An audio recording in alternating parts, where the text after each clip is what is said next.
Guys તો હું થઈ ગઈ હતી સરસ મજાની તૈયાર અને પછી મેં બહાર જઈને જોયું તો આ શું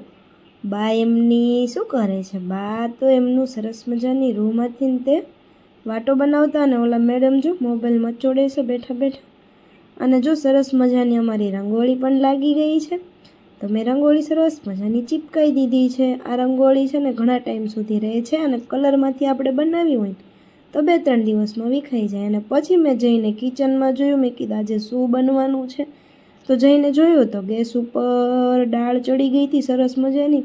પછી મને ખબર પડી ગઈ કે આજે બનાવવાના છે દાળ પકવાન એટલે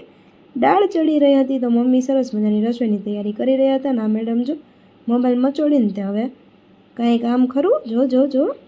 પછી તો શું કાંઈ નહીં મને લાગી ગઈ ભૂખ એટલે મેં ઘૂઘરું લઈને બેસી ગઈ એટલે હું મને ઘૂઘરું ખાવા તમારે બધાને ઘૂઘરું ખાવું છે તો ચાલો તો મેં પછી વાતો કરતાં કરતાં ઘૂઘરું ખાવાનું ચાલુ કર્યું ઓલા મેડમ મોબાઈલ મૂક્યો એટલે પછી મારી સાથે વાતો ચાલુ કરી।